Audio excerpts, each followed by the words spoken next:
Have you ever been forgotten by the people who were supposed to love you the most? I was 8 when my parents left me with nothing but a note, and my Aunt Evelyn became the only family I had. 20 years later, after she passed away, I sat in her lawyer's office, still wearing black from her funeral, when the door opened. They walked in, the same parents who abandoned me, smiling, dressed in luxury, and holding legal papers. "We're here for what's ours," my father said. But this time, I wasn't the scared little girl they left behind. The air in the lawyer's office felt colder the moment they walked in. I could still smell the faint mix of lilies and wax from Aunt Evelyn's funeral on my black dress. 3 days ago, I was burying the woman who raised me. Now I was facing the 2 people who left me behind to survive on her mercy. My father, Richard Harlan, had aged but not softened. His gray hair was cut too neatly, his tailored suit a little too sharp for a man who'd once walked away from his only child. My mother, Nadine, stood just behind him, still beautiful in that unreachable way, like a photograph you can look at but never touch. They didn't look guilty, they looked entitled. I heard the click of my heels echo when I stood up, mostly to remind myself I still had legs strong enough to do it. "You shouldn't be here," I said quietly. My voice didn't tremble, and that surprised even me.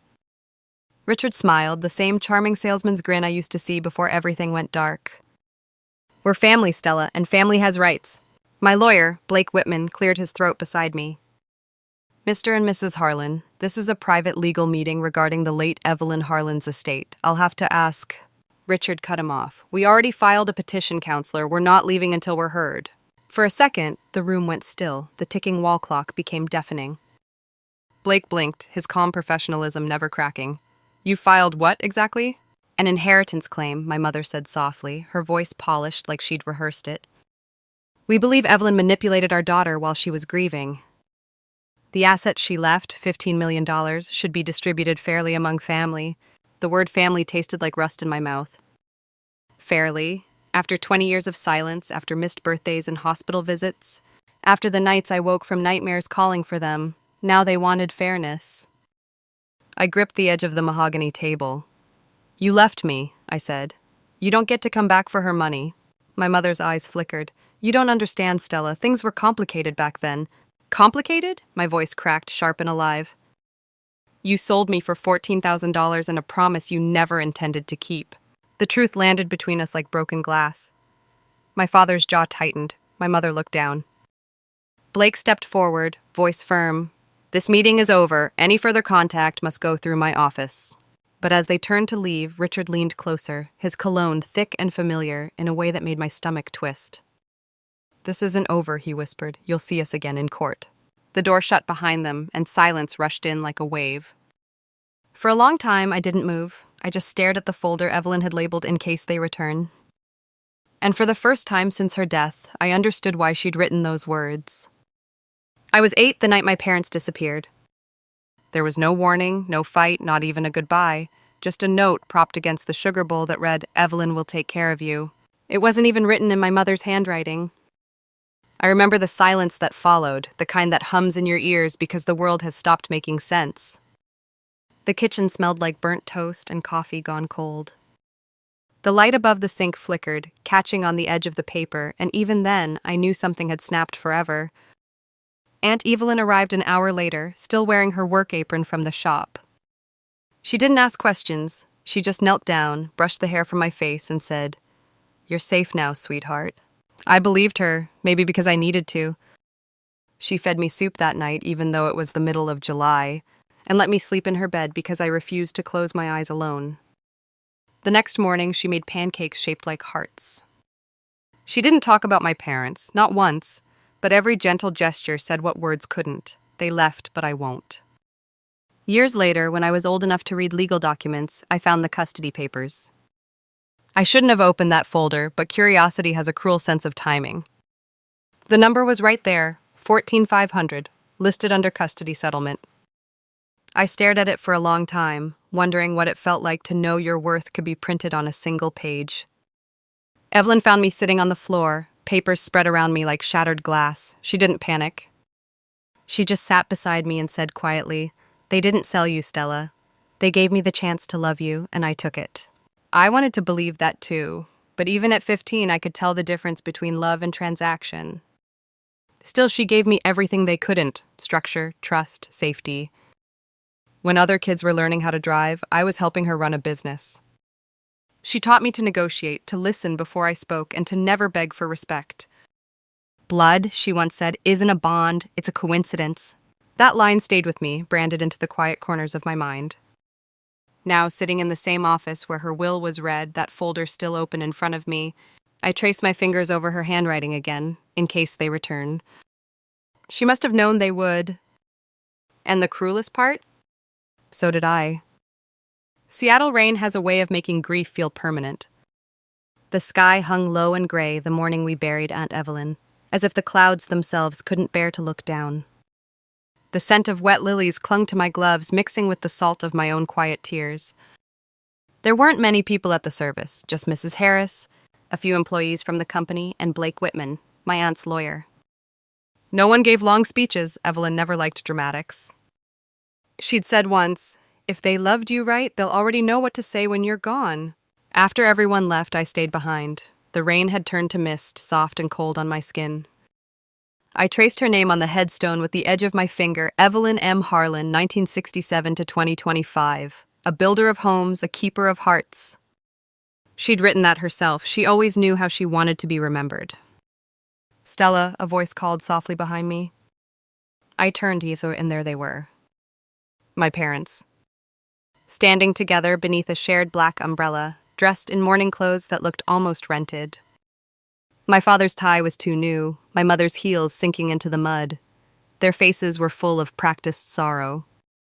"I'm so sorry for your loss," my mother said. Her voice was gentle, perfectly modulated, like a condolence card come to life. My chest tightened. "You don't get to say that."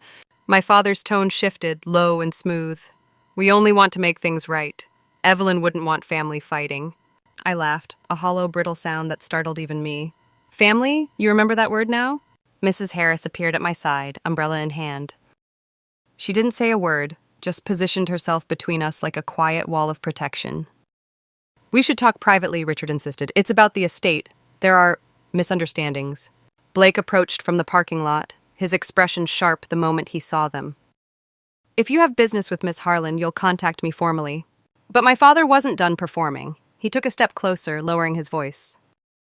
"You don't want this to get ugly, Stella. Let's resolve it before lawyers get rich off your inheritance." The words landed like a slap. The rain picked up again, tapping against Evelyn's headstone like impatient fingers. Mrs. Harris's voice broke the tension, calm but cold. "You should go now." Richard's smile didn't reach his eyes. "We'll be in touch." As they walked away, my mother glanced back, her expression almost pleading. But it wasn't regret I saw, it was calculation. I looked down at the wet ground, the flowers beginning to wilt in the rain, and whispered, "They came to her funeral for business." Blake heard me and nodded grimly. "Then it's already begun." That night, I could not sleep. The rain had stopped, but the house still carried its echo, the slow drip from the porch gutter, the faint hum of wind pressing against old windows. Mrs. Harris had gone to bed hours ago, leaving a cup of chamomile tea untouched beside my lamp. I sat at the desk, staring at the folder Aunt Evelyn had labeled "In case they return." Her handwriting looked calm and deliberate, the same way she signed company contracts and birthday cards. I hesitated before opening it, as if breaking the seal might summon her ghost. Inside were documents organized with Evelyn's signature precision. Receipts, notarized letters, photocopies of checks, all tagged with small sticky notes in blue ink. At first it seemed like normal bookkeeping, but the further I read, the clearer it became. She had been preparing for this for years. One note read, "Call Blake, record everything." Another, "Backup copies in Bank Box 214. Then I found an old cassette tape, clear plastic with a fading label that read, "Harlan 2018. I searched the house until I found Mrs. Harris's small cassette player in the pantry, the one she used to play gospel songs on Sundays. I pressed play. My father's voice filled the room, sharp and familiar. "Come on, Evelyn, you've got plenty. She doesn't need all that money. Help us out and we'll be gone again. Easy." Then Evelyn's voice answered, calm and steady as stone. "You were gone the first time because I paid you to be. Don't mistake silence for forgiveness." The tape clicked off, leaving a ringing quiet. I realized I was shaking. She had known. She had documented everything, not out of fear, but out of love and foresight. By dawn, I had turned her study into a war room. Files covered the table in neat stacks labeled financial records, legal counsel, recordings, custody settlement 2005. Each page was another layer of protection she had built around me. When Mrs. Harris appeared in the doorway, her robe tied tightly, she looked both tired and proud. "You have not slept," she said softly. "I do not need sleep," I told her. "I need to finish what she started." She crossed the room and handed me a small velvet pouch. Inside was Aunt Evelyn's silver watch, the one she checked every morning before opening the store. "She would want you to keep time," Mrs. Harris said. I slipped it onto my wrist. The second hand moved with quiet precision, steady and alive. For the first time since the funeral, I felt the same. By Monday morning, the story was everywhere. My phone buzzed nonstop with notifications, each headline colder than the last. Heiress faces family lawsuit over $15 million inheritance. Estranged parents claim daughter manipulated dying aunt. The photograph showed me leaving the funeral, eyes red, face half covered by a black umbrella. The captions made it sound like I was running from guilt, not grief. Blake called early. His voice was calm, but the kind of calm that meant trouble. "They leaked the petition to the press," he said, "probably through their lawyer. Stay quiet, do not respond." I hung up and stared at the rain streaking down the kitchen window. Silence was always Evelyn's way of fighting back, but I was beginning to wonder if silence worked anymore. By noon, reporters were parked outside the house. Their camera lights flickered against the front porch like lightning. Mrs. Harris tried to shoo them away, but they were relentless. One of them shouted my name. Another asked if I had tricked my dying aunt. That word, tricked, cut deeper than I expected. I closed the blinds and forced myself to breathe. Across the living room, the silver watch on my wrist ticked evenly, as if reminding me to stay composed. At 3 p.m, my store manager, Sarah Lynn, called from Bellevue. "Customers are canceling orders," she said quietly. "They think the company is about to change ownership." Of course they did. My parents were playing the public sympathy card. They were turning the legacy Evelyn built into a tabloid circus. That night, I watched the local news in the dark. My parents were sitting in a studio, framed by soft lighting and pitying music. My father's voice trembled as he spoke of reconciliation. My mother dabbed her eyes with a tissue. They looked fragile, believable, human. I barely recognized them. When the reporter asked about the lawsuit, my father said, "We're not after money. We just want to make sure our daughter is making the right choices." He said the word daughter like a claim, not a connection. I switched off the television. My reflection in the blank screen stared back, tired, furious, steady. "They want to play in public," I said to Mrs. Harris, who had been standing in the doorway, arms crossed. "Then let them," she replied, "but play smarter." I nodded. Tomorrow I would go back to the store. I would face the whispers, the cameras, the pitying looks. I would remind everyone whose name was carved into the company's sign, Evelyn's, not theirs. If they wanted a stage, I would give them one. But I would decide who held the microphone. I arrived at the Bellevue showroom early the next morning. The glass walls of Evelyn Home and Living reflected the gray sky, and the sign with her name glowed faintly through the mist. It was strange how grief could sit beside fury so easily, how both could live in the same breath. Inside, the staff moved quietly, avoiding eye contact. Sarah was already waiting by the counter, her hands trembling slightly as she handed me a folder. "They called again," she said. "Your father wants to schedule a meeting here. He says it will help calm the public." Calm the public. Those words made me laugh under my breath. "He wants a stage," I said. "Then we'll give him one." By noon, the showroom was filled with the soft hum of conversation. Customers browsed the furniture, unaware that the air itself was about to change. I stood near the large oak desk Evelyn had restored herself, the same one she used to sign every company document. Its polished surface reflected the lights above, and I could almost feel her presence in the grain of the wood. At exactly 1 o'clock, they arrived. Richard and Nadine Harlan, my parents. He wore a dark suit again, and she carried a white handbag that probably cost enough to pay a month's rent for one of our employees. They smiled as if walking into a reunion, not a battlefield. Cameras clicked from outside the glass wall. "Stella," my father began smoothly, "we just wanted to talk." I gestured toward the desk. "Then talk." He opened a leather portfolio, sliding several papers across the surface. We have financial concerns about the estate, transfers, valuations, and the company's current management. We thought a family discussion might prevent further misunderstanding. I didn't look at the papers. Instead, I turned to Sarah. Can you ask everyone to pause for a moment? The room quieted, conversation stopped. Only the sound of the clock ticking filled the space. Then I placed a small speaker on the desk and pressed play. My father's voice echoed through the room, distorted slightly by the old cassette recording. Come on, Evelyn, you've got plenty. Help us out, we'll be gone again. Easy. Then came Evelyn's voice, calm and unshakable. You were gone the first time because I paid you to be. Don't mistake silence for forgiveness. The sound ended, and so did every whisper in the store. Richard's face drained of color. Nadine froze, her eyes wide with disbelief. That recording is private, he stammered. It is evidence, I said, and you brought the audience. A woman browsing a display couch covered her mouth. Someone else pulled out a phone. The cameras outside caught everything through the glass. His shaking hands, her silent tears, my calm face. I leaned forward slightly. You sold me once. You will not profit from me again. He said nothing. Neither of them did. They turned and left under the weight of every watching eye. When the doors closed, the silence broke into a wave of quiet murmurs. Sarah exhaled beside me. That was brave, she whispered. It was necessary, I said. I looked down at the silver watch on my wrist. The second hand ticked forward, steady as ever. For the first time, I felt like the one keeping time, not the one running out of it. The courthouse smelled like paper and fear. Every sound echoed. The shuffle of shoes, the rustle of files, the faint clink of my bracelet as I adjusted the watch on my wrist.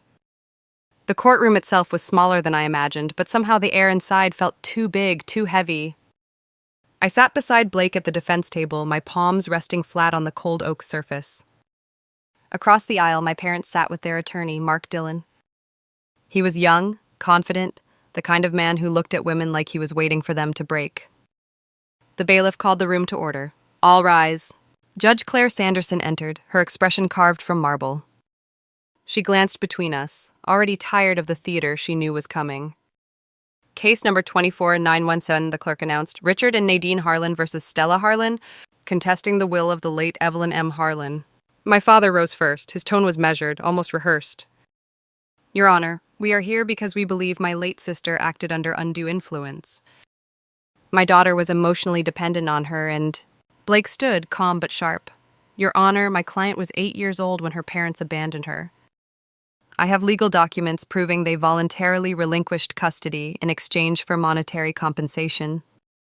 $15,000 to be exact. Gasps rippled through the courtroom. Even the judge paused, lifting an eyebrow. Blake handed the papers to the clerk, signed and notarized in 2005. The same year they stopped contacting the child they now claim to care so deeply about. My father's jaw tightened, but his lawyer pushed forward. People make mistakes, Your Honor. What matters is whether Evelyn Harlan was of sound mind when she wrote her will. Blake's voice didn't rise, but the weight behind it did. She was more than sound, she was strategic. He nodded to the technician near the bench. Permission to play an audio exhibit. The judge agreed. The recording began to play, the same one I had used in the showroom. My father's voice echoed through the courtroom again, pleading, bargaining, exposed. Evelyn's reply followed, calm and final. You were gone the first time because I paid you to be. Don't mistake silence for forgiveness. When the tape clicked off, the judge leaned back in her chair. The silence was thick enough to feel. Mr. Dillon tried to recover, but his words stumbled. Your Honor, that recording is admissible, she interrupted. Continue. Blake slid another file across the table. This is a restraining order drafted 2 years before her death. She anticipated their return and took steps to protect her estate. She left everything to the one person she trusted to honor it. The judge studied me for a long moment, her gaze steady but not unkind. Do you wish to say anything, Miss Harlan? I stood slowly. My voice came out softer than I expected, but it carried. My aunt saved my life once. Now I'm saving her name. That's all I have to say. When I sat down, Blake placed his hand over mine briefly. His voice dropped low. That was enough. When the judge returned from recess, the air in the courtroom changed. The whispers died down, and even the sound of the ceiling fan seemed to hold its breath. My hands were folded tightly on my lap, the silver watch pressing against my wrist. Each tick felt louder than the last. Judge Sanderson adjusted her glasses, glanced at the thick stack of files before her, then spoke. Her voice was calm, deliberate, without a hint of drama. "This court finds no evidence of undue influence," she said. "The will of Evelyn M. Harlan is valid in full. The petitioners, Richard and Nadine Harlan, have no legal claim to the estate." The words hung in the air, quiet and final. For a moment, no one moved. My father's mouth opened, but no sound came out. My mother's hands trembled in her lap, her knuckles white. Blake exhaled beside me, the smallest sigh of victory. The judge continued, her tone firm. "Furthermore, based on the evidence of prior financial exploitation attempts, the court grants a restraining order preventing the petitioners from contacting or approaching Miss Harlan or any property owned by Evelyn Home and living within 1,000 feet. She paused, then added, "This court will not be used as a weapon for greed disguised as reconciliation." The gavel struck once. It sounded like the end of something heavy. Around me, papers shuffled, chairs scraped, the formal rhythm of proceedings returning to life. But I stayed still. My chest felt tight, my throat dry. Winning did not feel the way I imagined. Richard leaned toward me as the bailiff handed him the restraining order. His voice dropped to a whisper sharp enough to cut. "You think this is over?"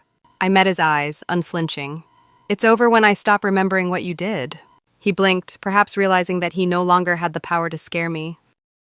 They gathered their things and left, followed by a small wave of murmurs from the gallery. Blake touched my arm gently. "You did it," he said. I nodded, but my voice would not come. I watched the door close behind them and felt the strange mix of triumph and loss settle inside me. I had defended Evelyn's name, protected everything she built, but there was no celebration in me, only exhaustion. Outside, the sun had broken through the clouds, a rare mercy for Seattle. I stepped into the light, feeling its warmth for the first time in weeks. Reporters shouted my name, but I kept walking. Justice, I realized, was never about winning. It was about surviving with your integrity intact. Mrs. Harris was waiting by the car, her eyes glistening. "She would be proud of you," she whispered. I looked down at the silver watch, its second hand steady and certain, and for once, I believed her. The headlines came before I even made it home. Every news outlet carried the story: heiress wins court battle against estranged parents. Some called it inspiring, others called it tragic. None of them got it right. Winning in court had not brought peace. It had only confirmed what I already knew, that some wounds heal into scars you never stop feeling. For the next few days, I avoided the outside world. The reporters eventually left, replaced by quiet and an emptiness that felt almost heavier. Mrs. Harris tried to coax me into eating, but I barely tasted anything. Even the house seemed to mourn, the faint smell of Evelyn's perfume still lingering in the hall, the stack of her old business journals waiting untouched on her desk. Blake stopped by with paperwork. "Legal victories," he said, "always come with consequences." The restraining order had to be renewed every 6 months. My parents could still appeal, though they would lose again. "But the damage," he warned, "that's what takes the longest to undo." He was right. Customers had begun to return, but the whispers hadn't stopped. Some looked at me with sympathy, others with suspicion. The public loves redemption stories, not complicated ones. On the third night, I found myself sitting in Evelyn's old study, staring at the lamp she used when she worked late. The light flickered softly, and for a moment I imagined her sitting across from me. I spoke into the quiet. "I did what you taught me. I fought with reason, not rage, but it still hurts." Outside, the city lights blurred through the rain. The reflection in the window looked older than I remembered. Mrs. Harris entered quietly, carrying a box wrapped in brown paper. "Found this in the closet," she said. Inside were letters Evelyn had never mailed, notes written to people she had helped over the years. The first one began, "If you're reading this, I hope you've learned that pain can be repurposed." That line stayed with me. The next morning I called Blake. "I want to establish something in her name," I said.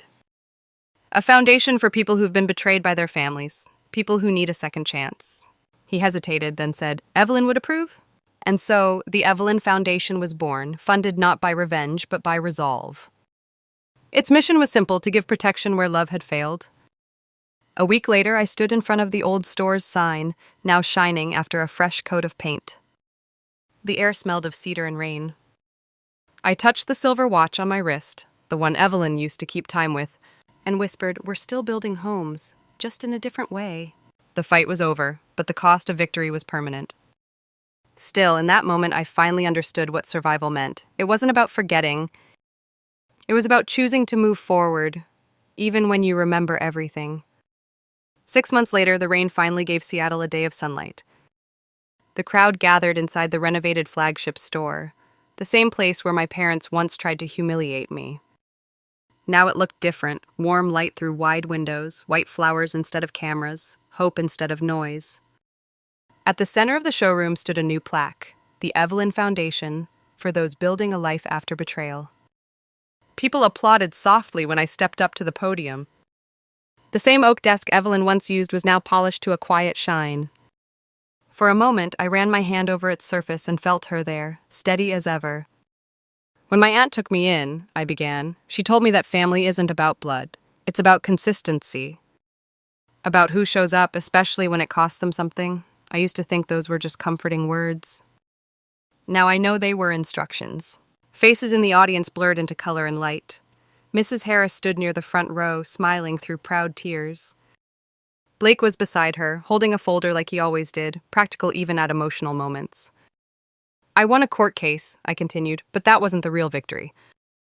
The real victory was learning that forgiveness doesn't always mean letting someone back in. Sometimes it means letting yourself move on without hate."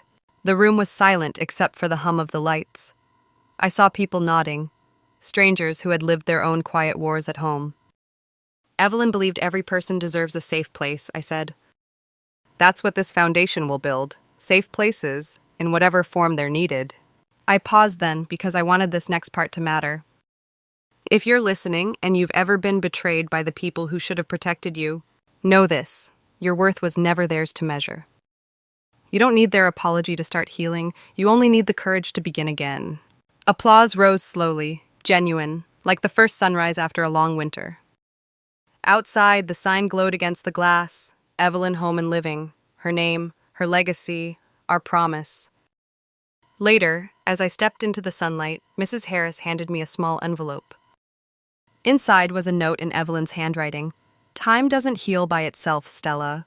We heal by deciding what to do with it." I smiled, touching the silver watch on my wrist. Its second hand ticked on, steady as ever. So here I am, still telling stories, still keeping time. Because family isn't who leaves you, it's who stays long enough to help you rebuild. And if you've made it this far, maybe you've felt a part of that truth. So stay with me, listen to more stories like this one. Because sometimes hearing how someone else found justice might help you find your own.